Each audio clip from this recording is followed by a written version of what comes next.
Right, so I've done all of those, I've juiced them all, they're all in there. You don't get a huge amount of juice out of all of those, not as much as you would normal oranges, but that's fine. Now what you've got to do with this juice, you just pour it in the 4 pints of water that you've put in your preserving pan, okay? And that's that. Okay, and all the pulp that we have is here. Okay, the reason you put it in a bowl is because it will drip through, so otherwise you'd get it on the side. So we don't need that anymore. So what we need to do now with all this pulp, you've got all the pips in there, a load of pulp, and all you need to do is to tie it up into a nice little parcel so that it won't leak out like this. Okay, now the pulp here has all the pectin in it, and the pectin is the stuff that you need to make your marmalade set. Okay, so we have to, can you see all that juice that's in the bottom there? Okay, that juice we're going to pop in the bowl as well, in the preserving pan as well.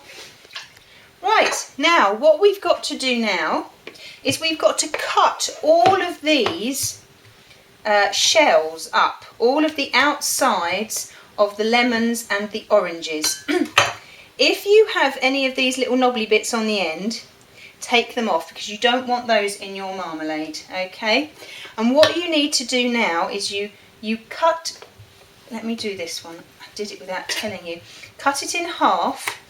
Now I like, mind your fingers please, I like chunky marmalade. Okay, but not massive chunks. It's entirely up to you.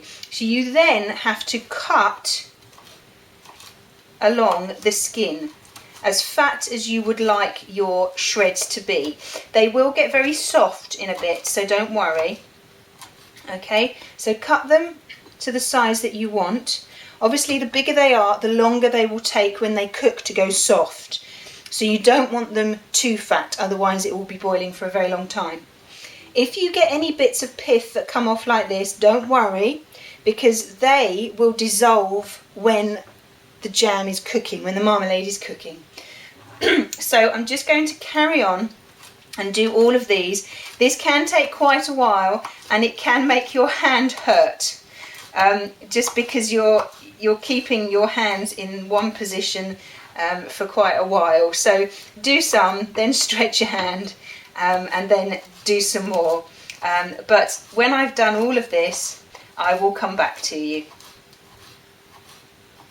Right, so that is the lemon and all of the Seville oranges all cut up into nice shreds.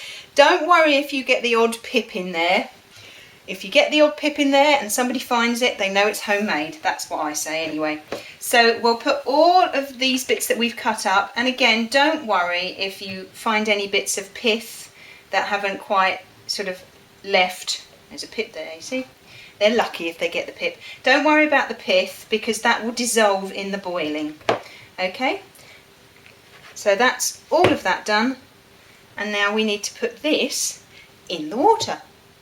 Right, so then in here is our 4 pints of water and the juice from all our Seville oranges and our lemon. Excuse me. So all we're going to do is we're going to pour all of this pith, all of the stuff that we've cut up into there. Make sure you don't miss anything at all. And what we're then going to do, remember the bag of all the pips, is we're going to put this in as well. But I don't want to just drop it in, because it might get caught on the bottom, and when you try and retrieve it afterwards, obviously it will be very hot and you might end up burning your fingers, so we don't want to do that. If you have, there are two ways of doing this. If you have one of the really big muslin squares, you won't need a second one. The ends here you can just tie to the handle. Okay, I can't tie, well I mean I can tie this to the handle, but the bag needs to be in the water and the bag isn't in the water. So what I'm going to do is I'm going to tie a spare one onto this. Somehow, I've done it before. There we go. And then I can tie the spare bit of rag onto the side of the handle, just like that. I can still move the handle, okay, but now it's completely submerged in water. So we're going to put this on the hob now. Right, so don't put it on the massive one, don't put it on the diddly squit ones. I've got mine on the second to biggest, okay? Switch it on, and all we need to do now is to bring it to the boil. So we give it a quick stir. Oh, is that coming through? Oh, look, it's coming. Let me retie this back up. Didn't tie it properly, clearly.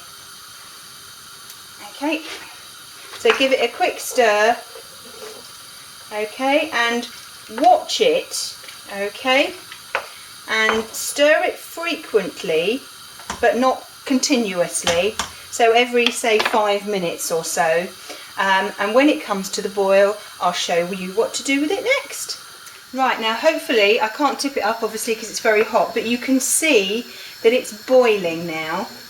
So we'll give it a stir, okay, and then we will turn it down. We don't want it to boil too rough at the moment. We want it to sort of bubble gently, so it's sort of about a simmer.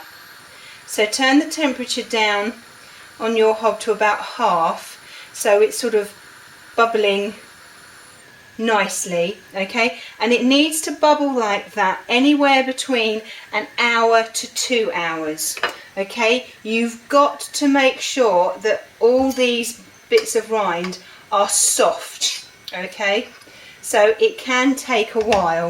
Actually, I might turn that up just a little bit more. There we are. And again, whilst it's doing this, whilst it's boiling like this, you need to stir it frequently, sort of not, well, occasionally I would say, about every 5 minutes, and then it doesn't catch on the bottom. You will find that some of the water will evaporate, which is quite normal, so that's not a problem, so don't worry about that. Okay, make sure you don't cover it, because the steam needs to come off. Okay, so we'll leave it like that for an hour. I'll come back, I'll test it after an hour. If it's not quite done, then I will leave it boiling for a little bit longer. Now at this point, if you're a bit short on time and you have to go out, you can boil it for as long as you've got, turn it off, then when you come back, then you can bring it back up to the boil and continue boiling it until the stuff's soft. So you can do it, you don't have to do this section all together, you can do it in 2 separate halves. So I will see you in about an hour.